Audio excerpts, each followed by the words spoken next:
At number 10, we have a serial killer known as the Son of Sam or the .44 caliber killer. David Berkowitz carried out a series of shootings in the summer of 1976.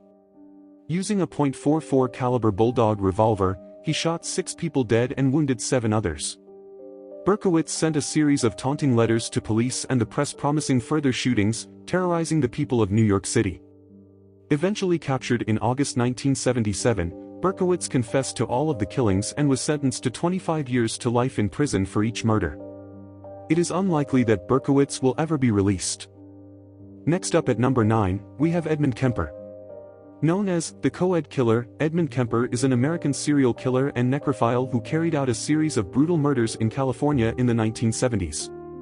He murdered his grandparents when he was 15 years old, then later killed and dismembered 6 female hitchhikers in the Santa Cruz area. He then murdered his mother and one of her friends before turning himself in to the police days later. He was found guilty in November 1973 of 8 counts of murder.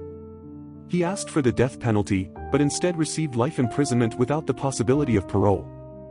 At number 8, we have Dennis Rader, who murdered 10 people in Sedgwick County, Wichita, Kansas between 1974 and 1991.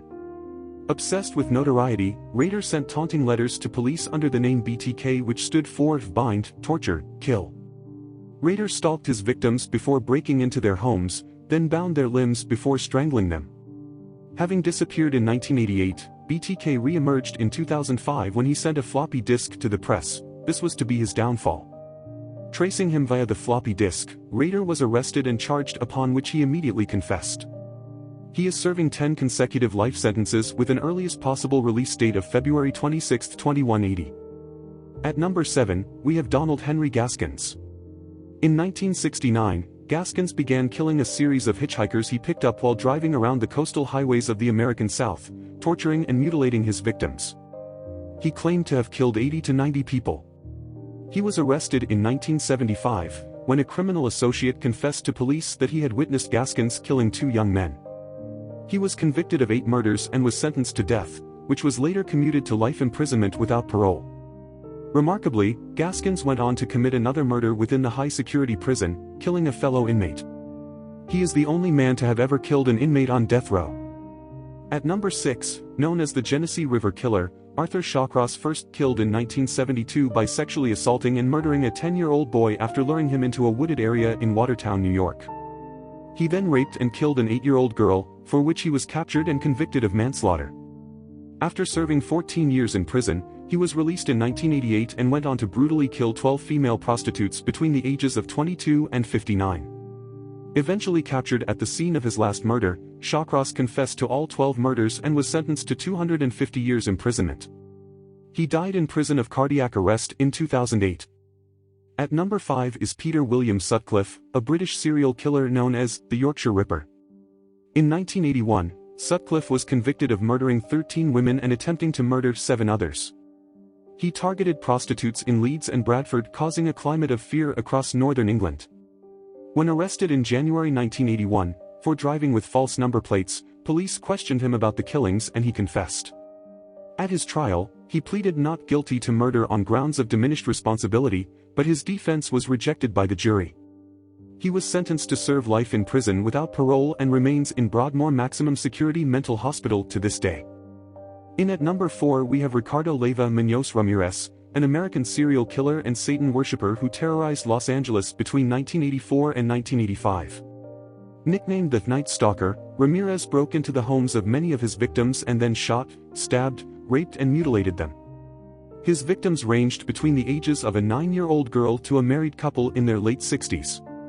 Notably, he smeared pentagrams on the walls of his crime scenes. Captured in 1985, Ramirez was sentenced to death and remained on California's death row for 23 years until he died of complications from B-cell lymphoma in June 2013. At number 3, known as the Milwaukee Cannibal, Jeffrey Dahmer. He was an American serial killer and sex offender who raped, murdered and dismembered 17 men and boys between 1978 and 1991. He also committed necrophilia and ate parts of his later victims, dismembering and cooking parts of their bodies. Dahmer was eventually caught after a would-be victim managed to overpower him and alert police. In 1992, Dahmer was convicted for 15 of the murders and sentenced to 15 terms of life in prison. However, just 2 years into his sentence, he was beaten to death by a fellow inmate at the Columbia Correctional Institution. For number 2 on our list, we have John Wayne Gacy, who sexually assaulted and murdered 33 teenage boys and young men in a series of killings between 1972 and 1978 in Chicago, Illinois. He lured victims to his home with the promise of work or money before murdering them by strangulation with a tourniquet. Gacy buried 26 of his victims in the crawl space under his home, before disposing of later victims in the Des Plaines River. Convicted of 33 murders, Gacy was sentenced to death. He spent 14 years on death row before he was executed by lethal injection on May 10, 1994. Making the top of the list today, we have one of the United States' most prolific serial killers, Gary Ridgway. He was arrested in 2001 for 4 murders, though he confessed to killing at least 70 women in Washington state throughout the 1980s and 1990s. He avoided the death penalty by providing detailed confessions and leading police to the dumping sites of his victims, 5 of whom he dumped in the Green River, which led the press to nickname him the Green River Killer. He was convicted of 49 murders and sentenced to life in prison without parole. And that brings us to the end of this list, going over some of the most sinister killers in history. Don't forget to subscribe to my channel to get all new videos every week. Be safe out there and take care.